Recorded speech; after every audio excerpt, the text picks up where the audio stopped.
함께 말씀 보겠습니다. 신명기 30장 6절 말씀입니다. 신명기 30장 6절 말씀을 함께 읽겠습니다. 너의 하나님 여호와께서 너의 마음과 너의 자손의 마음에 할례를 베푸사 너에게 마음을 다하며 뜻을 다하여 너의 하나님 여호와를 사랑하게 하사 너에게 생명을 얻게 하실 것이며. 아멘. 이 말씀은 하나님의 백성이 하나님을 거역하고 대적하여서 은혜를 입을 자리에서 떠나서 벌을 받게 되고, 그 벌의 결과로 은혜로 살게 하신 땅에서 쫓겨나게 되고 하나님 보호밖에 그 나라 울타리 밖에 살아가게 될 때, 그들이 돌이켜서 회개하고 돌아오면 다시 하나님께서 살게 하시겠다고, 생명을 얻는 자리에 다시 그들을 두시고 그들로 하나님 은혜를 누리게 하시겠다라는 그 말씀을 주시는 그 대목 중에 한 말씀인데요, 우리가 분명하게 두 가지 사실을 다시 확인할 수 있습니다. 첫 번째는요, 그들이 돌이켜서 은혜를 입는 자리로 돌아올 때 그것은 그들이 돌이킨 바른 선택을 한 은혜의 공로로 그것을 누리게 되는 것이 아니고 하나님의 은혜의 결과다라는, 그 은혜를 입는 출발점이 어디냐라고 할 때 하나님께서 그들의 마음에, 그들의 후손의 마음에 특별한 은혜를 베푸셔서 다시 그들이 마음을 다하고 뜻을 다하여 하나님을 사랑하는 자리로 돌아오게 되는 것이고, 그 결과 그들이 은혜를 입을 자리에, 생명을 누릴 자리에, 언약 백성으로서 그 은총을 누릴 자리로 돌아오게 되는 것이다. 물론 회개의 선택을 만들고 굉장히 중요하죠. 성경에서 굉장히 강조되어지고 그것이 바른 삶의 자세인 것이 도전되어지고 격려되어지고 있는 모습이죠. 그럼에도 불구하고 그것이 만들어내는 공로로 그들이 입게 되는 구원, 회복이 아니라 하나님의 은혜로 그가 그들 마음 가운데 은혜를 베푸셔서 그들이 돌아오게 되는 것이고, 하나님이 그 은혜 구원의 시작이 되시고 근거가 되신다라는 것을 다시 한번 분명히 보여주는 말씀이랍니다. 두 번째는 또 무엇을 보게 하시는가? 할례라는 표징이 의미하는 바가 무엇인지를 다시 한번 분명히 소개를 하고 있죠. 하나님께서 언약 백성의 표징으로서 할례를 주셨습니다. 그래서 그 할례는 무엇을 의미하는가? 약속이 있는 백성임을 확인을 하는 거죠. 약속이 하나님의 은혜를 입을 백성인 것을 확인하는 것입니다. 반대로 이야기하면 할례를 받은 백성은 하나님을 향해서 신앙과 믿음을 가지고 있다라는 표식을 가지고 있는 거죠. 그런데 육체의 할례를 가지고 있음에도 불구하고 하나님 거역하고 대적하고 떠나버릴 수 있는 거. 그래서 육체의 할례를 가지고도 벌받을 수 있고 쫓겨날 수가 있는 것이고, 그게 육체의 할례라면 육체를 할례를 가지고 있는 백성이 본 백성의 자리로, 언약 백성의 자리로 돌아오는 것은 뭐냐? 마음의 할례를 받는 것이다. 마음의 할례를 가하는 것이다라는 거죠. 육체의 할례는 결국 무엇을 의미하는가? 마음의 할례를 의미하는 것이다. 육체의 할례를 아무리 가지고 있어도 마음의 할례가 없으면 벌받은 백성이 되는 것이고, 마음의 할례, 육체를 할례를 가지고 있다는 것은 계속 그 육체의 할례를 가지고 스스로를 상기시키고 리마인드해서 마음의 할례를 가진 백성으로 살아가는 그 선택들을 만들어가는 은혜를 누리고 있는 자리에 있는 모습이다라는 것. 오늘 관련하여서 하이델베르그 요리문답 66문답 함께 생각해 보도록 하겠습니다. 먼저 문답 같이 한번 읽어보면요. 질문: 성례가 무엇입니까? 답: 성례는 복음 약속에 눈에 보이는 거룩한 표와 인으로 하나님께서 제정하신 것입니다. 성례가 시행될 때 하나님께서는 복음 약속을 우리에게 훨씬 더 충만하게 선언하고 확증하십니다. 이 약속은 그리스도께서 십자가 위에서 이루신 단번의 제사 때문에 하나님께서 우리에게 죄 사함과 영원한 생명을 은혜로 주신다는 것입니다. 성경에서 가르치고 있는 성례에 대해서 간략하게 소개하고 있는 그런 문답인데요. 오늘 이 성례에 대해서 함께 생각을 해보도록 하겠습니다. 지난 시간 믿음으로 의롭게 되는 것 우리 함께 살펴봤고, 그리고 믿음으로 의롭게 된다라고 할 때 그 믿음의 출처가 무엇인가에 대해서 함께 생각을 해봤습니다. 성경은요, 들음에서 믿음이 난다라고 가르치고 있어요. 하나님 말씀을 들을 때 그것이 놀랍게 개인에게 역사하여서 아멘으로 화답하고 믿음이 거기서 이제 발생을 하게 된다고 가르치고 있죠. 그런데 또 다른 한 측면에서는요, 하나님 말씀이 선포되어지고 복음이 들려질 때 더욱더 그 마음을 완악하게 하고 강팍하게 해서 오히려 복음을 거적하고 복음을 전한 자를 대적하여 죽이기까지 하는 일이 발생을 하더라는 그런 측면에서 개인이 마음을 들여서 선택하는 의지의 선택이 굉장히 믿음의 중요한 출처가 된다는, 하나님 말씀도 굉장히 중요한 믿음의 출처가 되고 의지의 선택도 굉장히 중요한 성경에 굉장히 강조가 많이 되어 지금. 그런데 의지의 선택이 중요한데 그것이 항상 늘 모든 일에 바른 선택을 할 수 있는 의지던가 실제로 그렇게 해서 그 의지가 근거가 되어서 구원받는 믿음이 출발할 수 있는가? 성경 그렇지 않더라. 사람은 항상 모든 일을 그런 선한 선택을 만들어갈 만큼 충분히 선하고 충분히 의롭지 않더라는 그 어떻게 그 개인이 구원받은 믿음을 만들어낼 수 있는 개인이 그러면 근거가 아니다는 굉장히 중요한 기초고 토대죠. 믿음은 하나님께서 하나님의 역사를 통해서 우리에게 주시는 것이다라는 거죠. 항상 모든 일에 선할 수 없는 의로울 수 없는 사람에게 특별한 은혜가 하나님의 영을 통하여 하나님께서 주시고 그 은혜를 누리는 사람이 또 여러 가지 상황과 사건 가운데 성령의 역사하시는 것을 통하여서 말씀이 들릴 때 그것을 아멘으로 화답하기도 하고요. 의지를 해서 믿음의 선택, 믿음 고백을 하기도 하고 그래서 구원받는 믿음의 결과를 은총을 입는 은혜를 누리는 자리에 가게 되더라라는 것이 성경에서 가르치고 있는. 그러면 그 성령께서 하나님께서 하나님의 영을 통하여 은혜를 베푸실 때 하나님의 영이 사용하시는 대표적인 은혜의 도구가 성경에 소개되어 있는데 하나가 하나님 말씀이 복음 말씀이고요. 또 다른 하나가 이제 오늘 우리가 살펴볼 성례라는 것이 있다는 성례 오늘부터 해서 몇 주 동안 함께 살펴볼 텐데 오늘은 개괄적인 이 개념에 대해서 함께 살펴보도록 하겠습니다. 먼저 이 성례라는 단어가 어디서부터 나왔는가라고 할 때 성례라는 단어는 사실 성경에 등장하고 있지 않죠. 그러면 이 단어의 출처가 어디냐라고 할 때 라틴어 세크라멘툼이라는 단어를 학자들이 이 단어의 기원으로 봅니다. 그럼 이 세크라멘툼이라는 단어는 무엇을 지칭하는 표현이었는가? 로마 당시에 재판이 벌어질 때 재판 예치금이 있었는데 그 재판 예치금을 지칭하는 표현이 세크라멘툼이었던 피고와 원고가 재판을 할 때 예치금을 걸고요. 승자가 이제 그 재판의 결과에 따라 승자가 그것을 챙겨가는 것으로 이제 하는 그런 문화가 있었다고 합니다. 그리고 이 약속을 표현하는 이 약속을 표현하는 이 예치금 지칭하는 표현이 세크라멘툼이었다는 군사 용어로 이것이 사용될 때 어떤 의미를 가졌는가? 상급자나 지휘관을 향해서 맡겨진 임무와 책임을 충성되게 헌신되게 이행할 것을 이제 서약하는데 엄숙한 서약을 하는데 그 서약을 지칭하는 것이 이 세크라멘툼이라는 단어가 그렇게 사용되었다고 합니다. 그러니까 충성된 마음, 헌신된 마음 그 자세를 표현하는 표징이죠. 약속 표징을 세크라멘툼이라는 단어로 그것을 표현했다라고요. 그러면 이것이 어떻게 교회와 또 성도에게 종교적인 의미로 이 단어가 사용되어졌는가라고 할 때 그 기원으로 학자들이 이야기를 하는 것이 헬라어 단어를 라틴어 단어로 번역을 할 때 이 헬라어 성경에 비밀이라는 단어를 학자들이 라틴어 번역에 세크라멘툼이라는 단어를 사용해서 번역을 하는 이 경황이 있었고요. 이 대표적인 것이 에베소 3장 3절 곧 계시로 내게 비밀을 알게 하신 것은 내가 먼저 간단히 기록한 것 같으니 에베소 3장에 바울이 복음의 비밀 예수 그리스도 통해 믿음으로 구원받는 그 신비를 지칭할 때 비밀이란 단어를 사용을 하게 되고요. 이 헬라어 단어 이 비밀 미스테리온이라는 단어를 라틴어로 번역하면서 그 의미를 담아내는 표현으로 세크라멘툼이라는 단어를 사용하게 됩니다.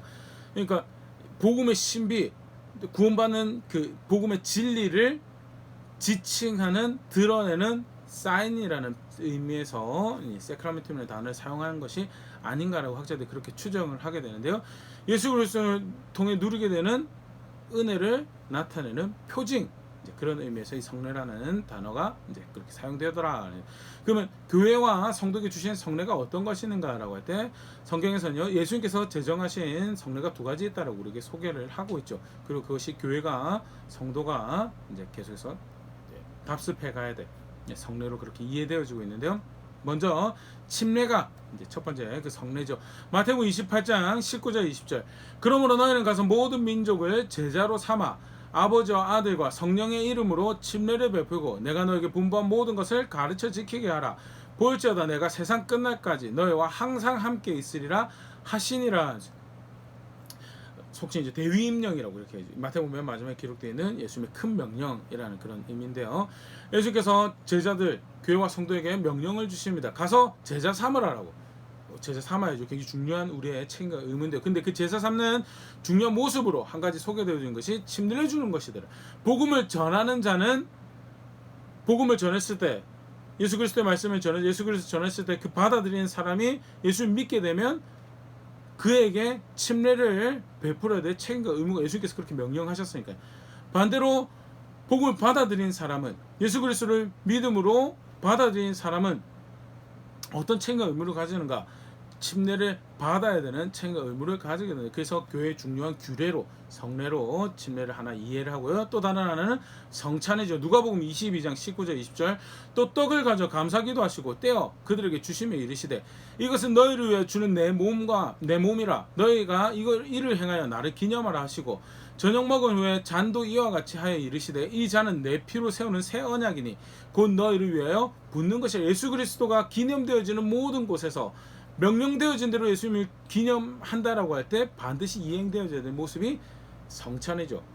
그의 살과 피를 기념하는 빵 또는 떡과 포도주를 취함으로써 예수 그리스도 기념하는 모습이 있어야 되고 그런 책임과 의무를 가진 것은 예수님께서 그렇게 가르치시고 명령하셨기 때문에 그렇다라는 거예요. 그래서 교회의 대표적으로 예수님께서 제정하신 성례로 우리가 성례로 받아들인 것이 침례와 성찬인데요. 계속해서 그러면 이 성례에 대해서 조금 더 생각을 해보면요. 사실 이제 아까 라틴어 원 단어가 세크라멘툼이라는 단어가 사용되어진다라고 이렇게 이야기를 우리 함께 살펴봤었는데요. 거기서 이제 영어로 번역될 때 세크라멘트라는 단어를 사용을 하게 됩니다. 근데 이 세크라멘트라는 단어가 원래는 이제 라틴어 원에서 보면 표식이라는 그런 의미가 있는데요. 그것이 이제 훗날에 오면서 캐톨릭 이제 중세 교회를 거쳐가면서 이제 구원을 위한 은혜 수단으로 그래서 하나님의 일이라는 표현으로 이제 사용이 되어지고요. 종교개혁 이후에 사실 이제 구원을 위한 수단은 아니다라는 그래서 규례라는 의미를 단 영어 단어 치면 ordinance라는 단어가 이제 개혁교회 또는 개신교회에서 이제 많이 사용이 되어지죠. 그래서 이제 한국 번역 같은 경우에는 이제 천주교 카톨릭에서는 성사라는 단어를 사용을 하고요. 장로교 개혁교회에서는 이제 성례라는 표현을 사용하게 되고요. 침례교는 이제 ordinance라는 단어를 이제 번역을 하면 의식 규례라는 그런 의미를 가지고 있는데요. 의식이라는 단어를 이제 사용을 하게 되는데 의식이라고 하면 너무나 보편적으로 사용하고 있는 단어라서 따로 구분되지 않아서 이제 한국 교회 안에서는 보편적으로 성례라는 표현을 많이 쓰는데요. 아까도 얘기 드렸던 것처럼 세크라멘트라고 할 때 은혜의 수단 또는 구원의 수단으로 이해되어지는 것이 그럼 성경에서 그렇게 가르치는 부분들이 있는가라고 할 때 성경은 이 성례를 아까도 잠깐 얘기했지만 은혜의 수단으로 가르치고 그 은혜의 수단이란 말이 무슨 말인가 좀 더 생각을 해보면요. 로마서 4장 11절 12절 말씀 보면 그가 할례의 표를 받은 것은 무할례시의 믿음으로 된 의를 인친 것이니 이는 무할례자로서 믿는 모든 자의 조상이 되어 그들도 의로 여기심을 얻게 하려 하심이라. 또한 할례자의 조상이 되었나니 곧 할례 받을 자에게 뿐 아니라 우리 조상 아브라함이 무할례시에 가졌던 믿음의 자체를 따른 모든 자들에게도 그러하니라. 아브라함이 믿음으로 의롭게 되었다는 부분에서 바울이 다시 언급을 하면서 할례라는 것 하나님 백성의 표징이죠. 은총을 입은 백성의 표징이 되었다라는 것 언제 아브라함이 받았는가? 무할례 시에 받았다. 무할례 시에 표징이 없을 때 믿음으로 하나님 백성으로 여겨졌고 믿음을 확인하는 표현으로 하나님께서 주신 것이 구약의 성례인 할례였다는. 그래서 그것은 확인하는 수단이지 믿음을 자체를 의미하는 것은 아니다라는 것을 언급을 하는 이제 그 설명하는 그런 대목인데요. 분명한 것은 그럼에도 불구하고 그의 믿음을 확인하는 또 그의 믿음의 본을 따른 그 자식 후손들이 그것을 확인하는 표징으로 가졌던 것이 하나님께서 은혜의 수단으로 주셨던 것이 할례다라는 거예요.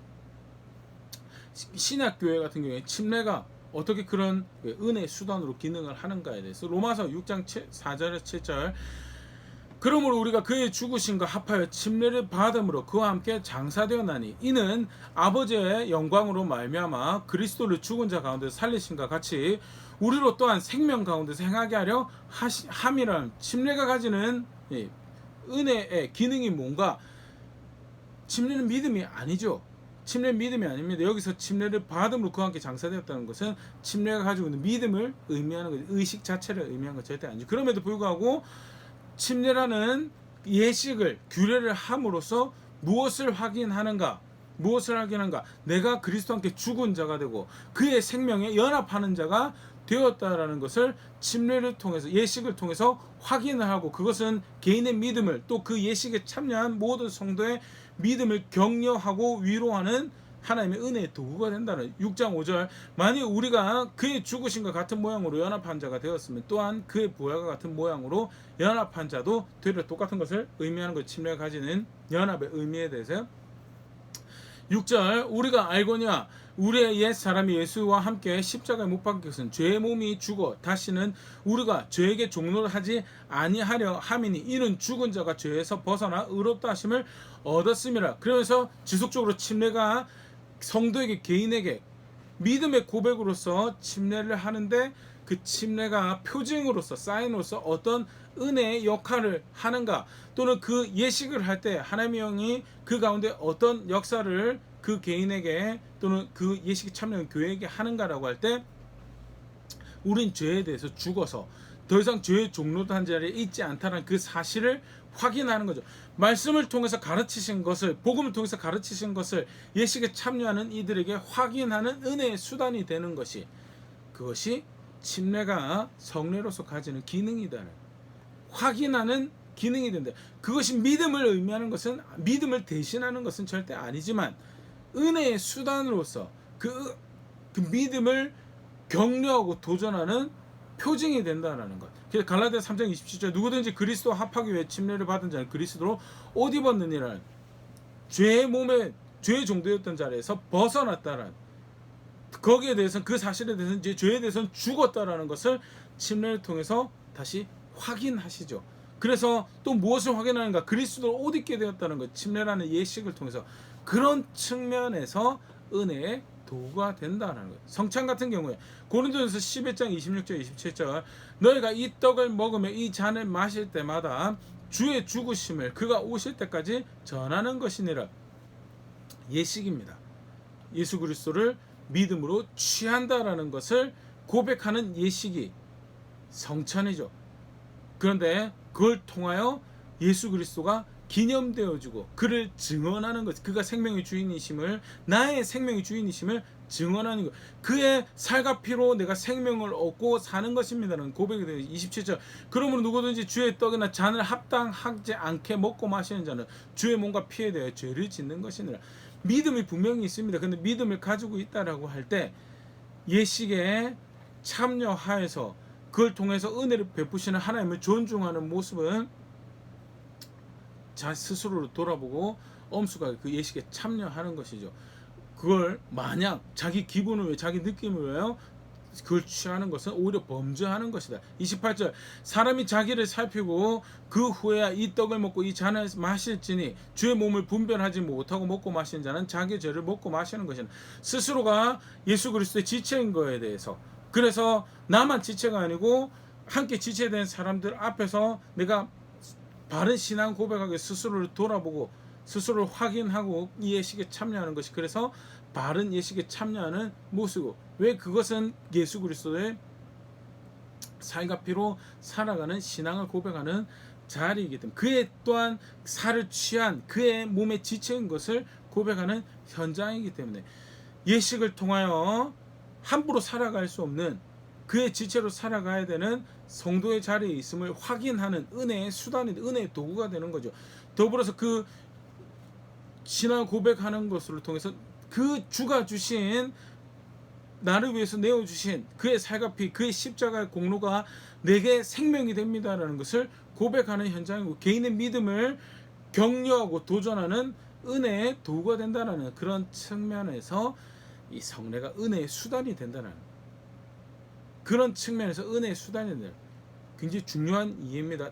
그렇기 때문에 명령으로 주어진 것이고, 애써 침례를 거절하고 성례를 거절하는 것도 합당한 모습은 절대 아니다라는 그런 측면에서도 우리가 분명히 성경에서 가르치고 있는 바, 침례는 명령되어진 거고요. 성찬도 명령되어진 거고요. 그것을 누림에 있어서 침례를 통해서 개인의 믿음이 확인이 되어지는 거죠. 스스로에게도 그렇지, 내가 예수 그리스도와 함께 죽은 자지, 그의 생명이 연합한 자지, 그래서 죄에 대해서는 죽은 자고 죄의 종로 타던 자에 대해서는 이제 끝난 자고 그리스도로 옷 입은 자지라고 확인이 되어지는 그 은혜를 누리는 자리가 침례고요. 성찬도 마찬가지죠. 그가 내 생명이고 그가 죄 때문에 내 죽을 자를 대신하여서 나를 위해서 내어주신 그 살과 피가, 그 십자가의 은혜가 내게 생명이 됩니다. 더불어서 나는 그를 취하여 생명을 입은 자로서 그의 지체가 되는, 그를 머리로 하는 자리에 있으며, 나아가서 또 다른 주의 지체들과 몸을 이루는 일에 있어서 나의 최선을 다할 것입니다. 거룩함과 화평함으로 몸을 이루는 일에 있어서 최선을 다할 것입니다라는 그 신앙의 격려와 도전이 되는 예식이, 그 은혜를 누리는 예식이 성찬이다라는, 그게 은혜의 수단으로서 주어졌다라는 모습, 확인하는 은혜의 수단으로 주어졌다는 거죠. 근데 굉장히 그런 한 측면이 있다면요, 굉장히 그 은혜의 수단이라는 것이 사실은 이제 우리 앞전에 살펴봤지만 믿음으로 의롭게 여긴다라고 했을 때 하나님 편에서 사용하는 은혜 수단이 있을지 모르겠지만 내 편에서 사용하는 은혜 수단은 존재할 수 없다라는 것. 은총의 수단은 내가 이걸 했기 때문에 하나님께서 내게 은혜를 주셔야 된다는 그런 은혜 수단이라는 것은 존재하지 않는다라는 것. 네, 분명히 우리가 기억해야 될 거고요. 계속해서 조금 더 살펴보면요, 아까 오늘 본문 말씀에도 봤지만요, 할례를 행했다라고 했을 때 그것이 신앙 자체를 의미하던가 신앙의 표식이죠. 언약 백성의 표식이죠. 그러나 그것이 마음의 할례를 상징하지만 표식을 가지고 있다고 해서 그것이 마음의 할례를 가지고 받았다는, 또 마음의 할례를 따라 살아가고 받은 자로 살아가고 있는가는 별개의 문제다라는, 침례도 또 이 성찬도 마찬가지다. 언약의 표징이지 그것이 믿음 자체는 아니다라는, 믿음을 반영한 표현이지 믿음 자체는 아니다라는, 이게 사실 왜 중요하게 또 강조가 되냐면, 사실 가톨릭 같은 경우에는 이것을 믿음 자체로 이해를 하죠. 그래서 성례가 있어야지 구원을 받는다라고 그렇게 이해를 합니다. 그렇게 가르치고요. 특별히 성사라고 이야기를 하는데요, 세례성사, 또 침례 세례성사 같은 경우에 그것은 구원에 이르게 되는 은혜 수단으로, 그래서 침례를 받지 못해 세례를 받지 못할 경우에는 구원이 없다라고 그렇게 이야기를 하게 됩니다. 근데 성경에서 절대 그렇게 침례가 믿음을 대신하느냐, 절대 그렇지 않아요. 그 표징이 믿음을 대신하냐, 절대 그렇지 않다는 것. 우리가 앞서도 살펴봤지만요, 구약에서 사실 이런 모습을 굉장히 잘 볼 수 있습니다. 그 할례와 또 안식일이 대표적인 구약의 언약의 표징이죠. 어떻게 사용되어졌는가? 창세기 17장 11절, 너희는 포피를 베어라. 이것이 나와 너희 사이의 언약의 표징이니라.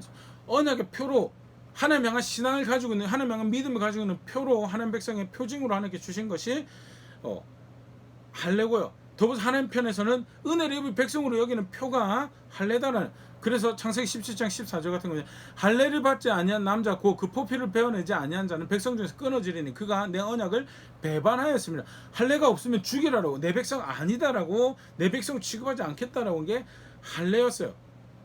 그러면 할례가 마치 신앙을 대신하는 것처럼, 또는 신앙 그 자체를 의미하는 것처럼 생각하기가 쉬운데요, 우리가 이스라엘 역사를, 구약을 꼼꼼히 들여다보면 할례 받은 백성이요, 할례 가지고도 하나님 섬기지 않을 수 있다는, 할례 가지고도 하나님 벌하고 대적하고 하나님 싫어한 짓, 하나님 미워한 짓 하면서 하나님 벌받을 짓 하더라라는 거. 그럼 할례 자체가 신앙이냐? 할례 자체는 신앙이 절대 아니다라는. 출애굽기 31장 13절 14절, 너는 이스라엘 자손에게 말하여 이르기를 너희는 나의 안식일을 지키라. 이는 나와 너희 사이에 너희 대대 표징이니 나는 너희를 거룩하게 하는 여호와인 줄 너희가 알게 함이라. 안식일도 마찬가지로 표징으로, 언약의 표징으로 하나님께서 주셨어요. 그래서 안식을 지키는 백성의 하나님이 나다라는 것을 확인하는 백성의 표징인 거예요. 백성 입장에서는 그 명령을 주셔서 우리 거룩하게 하시는 하나님이, 생명을 주신 하나님이 우리 하나님을 고백하는 표징이 뭐냐? 안식을 지키는 거다. 그래서 14절, 너희는 안식일을 지킬지니 이는 너희에게 거룩한 날이 됨이니라. 그 날을 더럽히는 자는 모두 죽일지며 그 날에 일하는 자는 모두 그 백성에서 그 생명이 끊어지리라. 할례도 그렇지만요, 안식일도 하나님의 백성의 대표적인 모습으로, 안식일을 지키지 않으면 하나님 백성이 아니다. 그게 대표적인 표현이 죽여버리라는 거죠. 없애라는, 그만큼 중요하게 생각했던 표징이 안식일이고 중요하게 생각했던 것이 표징이 할례인데요. 그러면 안식일 지키면 복받을 백성이, 표징을 가지고 있는 백성이네. 그럼 다 안식일 지키면 복받아야 되네. 이사야, 예레미야 당시에 보면 성회로 모입니다. 안식일로 모입니다. 그럼에도 불구하고 충분히 하나님 배신하고 충분히 벌받을 자리에 가도 표징인 안식일을 가지고 있는데 어떻게 벌받을 백성으로 여깁니까? 쉽게 말해서 그것은 표징이지 그 자체가 신앙은 아니다라는.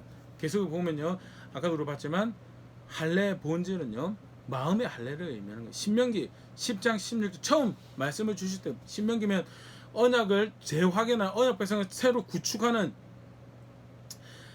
특별히 가나안에 들어가서 약속으로 받을 땅에 들어가서 살기 전에 다시 마지막으로 확인하는 대목이고, 처음 하나님 백성을 구성하실 때 확인하시던 말씀이었다는. 신명기 10장 16절, 그러므로 너희는 마음의 할례를 행하고 다시는 목을 곧게 하지 말라라는. 할례 받은 백성으로서 본래 있어야 될 자리는 어디냐? 할례만 받으면 된 거 아닙니까? 아니, 그건 표징이고, 마음의 할례를 받은 자리에서, 쉽게 말해서 내 멋대로 생각하고 내 멋대로 판단하고 살아가던, 그것을 기쁨 삼고 만족 삼고 살아가던 거에서 그거 다 잘라내고, 무엇이 기준이 되고 하나님의 말씀이 기준이 되고 하나님의 목적이, 하나님의 의도가 기준이 되어지는 삶을 살아가는 것이, 그게 할례를 받은 의미다. 할례를 받았다는 것은 그 마음에, 예레미야 나중에 가면 귀에도 할례를 하는, 그 귀에, 그 마음에, 그 생각에, 그 삶에 할례를 가했다라는 것을 의미하는 것이다는.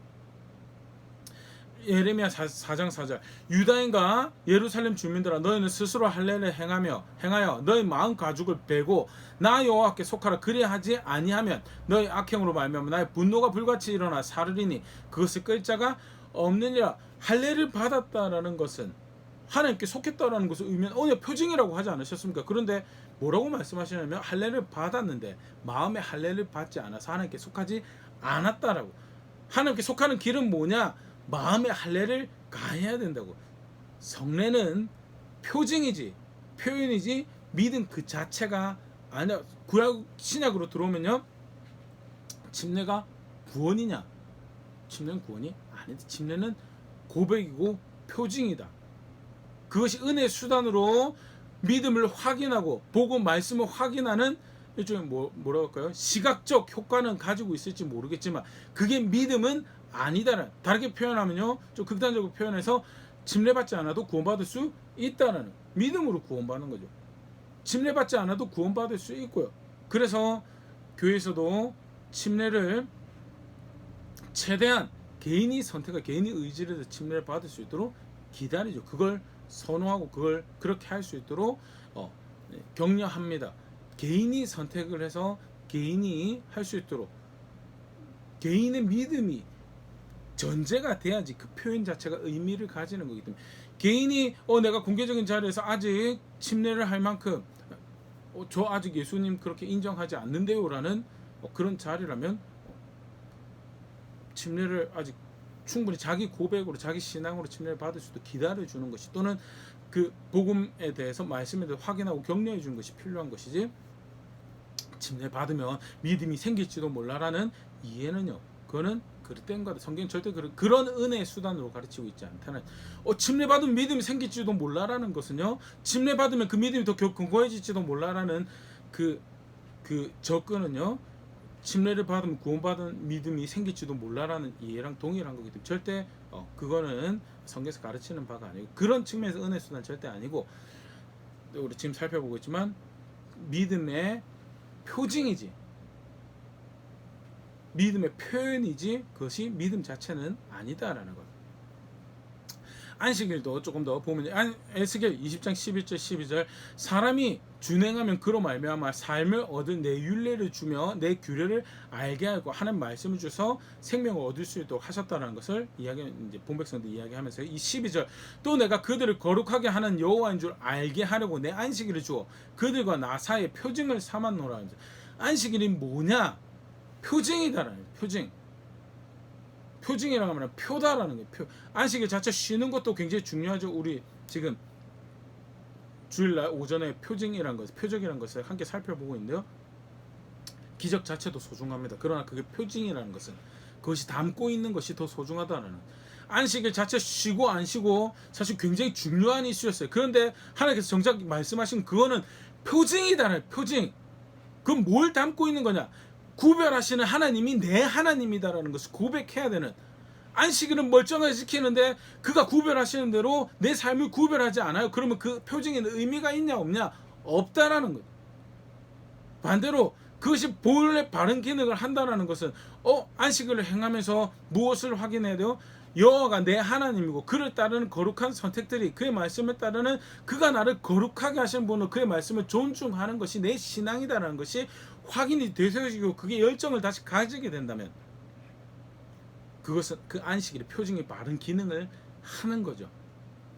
절대 그래서 안식일이 할례가 그토록 심각하게 죽이라고 할 만큼 심각한 신앙의 규례였지만 그럼에도 불구하고 그것이 표징이었던 것처럼 신학의 성례도 마찬가지다. 침례 명령되어진 거죠. 그럼에도 불구하고 그것이 믿음 자체를 의미하는 성찬도 마찬가지죠. 그것이 아주 중요한 명령되어진 성례 표징이지만 그것이 믿음 자체는 아니다라는 사실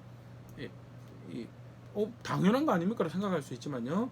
교회 역사 안에서 되풀이되어져 반복되어져 오해와 그릇된 선택들이 있었다는 대표적인 예로 우리가 하나 보일 수 있는 것이 우리 좀 전에 봤던 가톨릭 같은 경우에 여전히 그들은 예수님 가르쳐 주신 두 가지 성례 말고도 5개를 성례라고 더 만들어서 구원받기 위한 수단들을 은혜의 수단들을 은혜를 입는 은총의 수단들을 만들어서 사용을 합니다. 무슨 목적인지는 잘 모르겠어요. 분명한 것은 그런 걸 하면 개인의 심리적 만족, 안정감은 있을 것 같다. 내가 뭔가를 하는 것 같다라고. 그런데 사실 그게 믿는 거냐를 그걸 믿는 거라고 보기에는 굉장히 어렵죠. 안타깝지만 그런 사실 엄격히 따지면 성경을 벗어난 신앙을 만들어낸 거고요.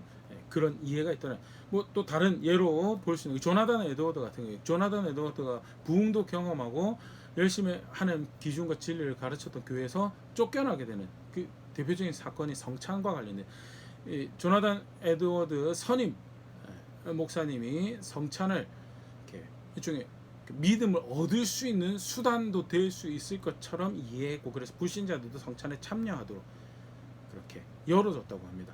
신앙을 고백하지 않고 주중에 그리스도의 몸으로 살아갈 어떤 책임과 열정도 가지지 않고 살아갔던 사람들이 주일날 와가지고 그리스도의 몸이네라고 고백하면 성찬에 참여하는 거예요. 그 성경적이지 않다라고 조나단 에드워드가 가르쳤고 그것이 교회 안에서 세력을 가지고 있던 사람들의 심기를 거스르게 되고 그 사람들 중에서는 바르게 신앙 고백하지 않으면서도 성찬에 참여하려고 욕심을 부렸던 사람들이 있는 거. 그것으로 이제 구원받는 것처럼 안도감을 가진 거죠. 회개가 없는데 믿음이 없는데 성찬을 하는 거에 대해서는 그래도 좀 해주면 안 되냐라고 생각할 수도 있지만요. 반대 입장에서 그 성찬에 참여하면서 그것으로 거룩함과 주를 향한 열정을 품는 교회에게는 치명적인 독약 같은 선택이에요. 조나단도 그것은 그렇게 할 수 없다라고 결정했을 때 이제 교회에서 투표로 쫓겨나게 되는 그런 안타깝지만 바른 가르침이 하나님 진리를 고수하고 있던 열정이 사람들의 우매함에 의해서 패배당해지는 그런 같은 그 모습이 이제 취해지는 게 이제 교회 역사 안에도 있을 거예요. 그래서 별거 아닌 것 같지만 기준을 분명히 이해하는 것도 굉장히 중요합니다. 그래서 성례가 구원의 수단이 되는 거 절대 그렇지 않대요. 성례가 구원의 수단이 아니라고 하면서도 불구하고 세례를 받아야지 마음의 안식을 가지고 꼭 구원받은 백성처럼 또 침례를 받아야지 구원받은 백성처럼 생각을 한다면요, 그거는 이제 오늘 말씀 앞에서 다시 한번 돌이켜 봐야 될 부분이 표징이다. 성례는 침례나 세례는 표징이고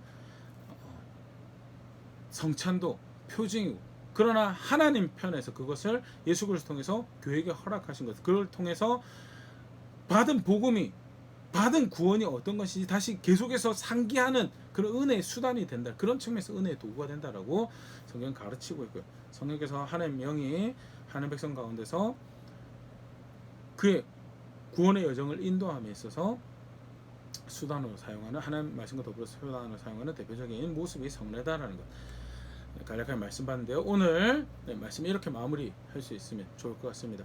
이 성례라는 것이 궁극적으로 사람이 만들어낸 게 아니고 하나님께서 주셨다라는 것은요, 누가 나의 구원을, 우리의 구원을 위해서 지금도 열정을 가지고 일하시는 분이시냐라는, 하나님께서 그 일을 이루어 가시는 분이시다. 내 어떠한 선함, 내 의지 굉장히 중요합니다. 성경에서 강조하고 있고요. 그것은 아무리 마르고 닳고 강조해도 부족함이 없을 만큼 성경에 가득 차 있는 의지의 신앙의 선택 굉장히 중요해요. 그러나 내 선택이 항상 옳을 수 있느냐, 항상 바를 수 있느냐, 아니다는. 그럼 순식간에 내 의지, 내 선택 믿고 가면 나락으로 떨어진 거지. 오늘 지나온 내 다만 12시간만 돌아보더라도 딴색하고 딴마음 품고 예수 그리스도의 기준과 상관, 예수 그리스도 기뻐하고 즐거워하시고 그가 거룩하다 여기는 거, 그가 선하다고 여기는 거, 별개의 선택들 만들어가면서 그것으로 기뻐하고 즐거워 사는데, 그러면 충분히 죄인으로 여김받고 벌 받으죠. 그때는 믿은 게 아니니까. 근데 마지막 날에 또는 내 호흡이 마지막에 가서 내가 그때 예수 그리스도를 믿을 수 있다라는, 믿을 것이다라는 확신이 어떻게 내게 있느냐는 없다라는. 어떻게 그럼 내가 예수님을 믿을 수 있는가에 대해서 성례를 주셔서 하나님 백성 영원한 생명으로 인도하신 그가, 성례를 주셔서 다시금 그것을 매번 시간 하나님 말씀으로 확인하시고 성례로 확인하신 그가 내 구원을 이뤄 가시는 분이시고, 그러기에 내가 그 안에서, 그의 은혜 안에서 안도할 수 있고 안식할 수 있고 자유를 누릴 수 있고, 다시금 그 은혜가 내 열정이 되어서 그가 거룩하다라고 하는 거, 의롭다 하는 것, 내가 더 사랑하고 흠모하고 선택하겠습니다. 미워해야 될 것이 내가 분명인데 그것을 미워하는 그런 자리에 내가 서겠습니다라고 결단하여 설 수 있다라는 것. 예레미야 32장 40절 41절, 내가 그들에게 복을 주기 위하여 그들을 떠나지 아니하리라는 영원한 언약을 그들에게 세우고 나를 경외함을 그들의 마음에 두어 나를 떠나지 않게 하고 내가 기쁨으로 그들에게 복을 주되 분명히 나의 마음과 정성과 다하여 그들을 이 땅에 심으리라. 하나님이 주체가, 내가 그들에게 복을 주기 위하여 언약을, 영원한 언약을 세우고 나를 경외하는 마음을 그들 가운데 주고 내가 그들을 그 영원한 나라에 심어갈 것이다라는 거지. 그게 하나님께서 하시는 일이시고, 놀라운 은혜 가운데 그의 약속을 받아들이고 삶에 받아들이고 그를 믿는다라고 고백할 때 그의 은혜가 열정이 되고 그의 은혜가 내 자유가 될 수 있다라는 것. 성례라는 걸 통해 다시 한번 더 분명히 확인. 예수님께서 그 일을 위해서 우리에게 명령으로 주셨고, 교회와 성도 가운데, 지난 교회 역사 가운데, 사실 우리가 이제 코로나 시국이라서 성례를, 성찬을 이제 많이 못했죠. 많이 못했는데 사실 성찬만 하더라도 그 한 이 짧은 예식이지만 충분히 예수 그리스도에 대해서, 그가 베푸신 은혜에 대해서 묵상하고 그가 전하신 말씀을 다시 한번 더 상기해 볼 수 있는 아주 좋은 훌륭한 도구가 됨에 있어서, 구원을 이루어 가신 그가 그 일을 허락하셨다는 것은 그 외에 또 다른 구원을 이루어갈 일들에서 그가 주도권을 가지고 내 삶을, 우리의 삶을, 교회에 걸음걸음 인도해 가실 거다라는, 다시 격려받을 수 있으면 좋을 것 같고요. 오늘 또 지난 월요일, 화요일, 수요일 어떤 시간을 걸어오셨을지는 잘 모르겠지만, 내가 이래도 될 건가, 나는 이제 도무지 소망이 없고 안 되는 것 같아라는 혹시 마음이 들더라도, 성례를 주신 하나님은 복음을 받아들인 저와 우리를 영원한 나라로 인도해 가실 그 열정으로 오늘도 세우고 계신 분이시다는 것. 그가 빚어 가시는 대로 순종하고 그가 빚어 인도해 가시는 대로 아멘하며 걸음걸음 걸어가는 자리에 있는 우리가 될 수 있으면 좋을 것 같습니다.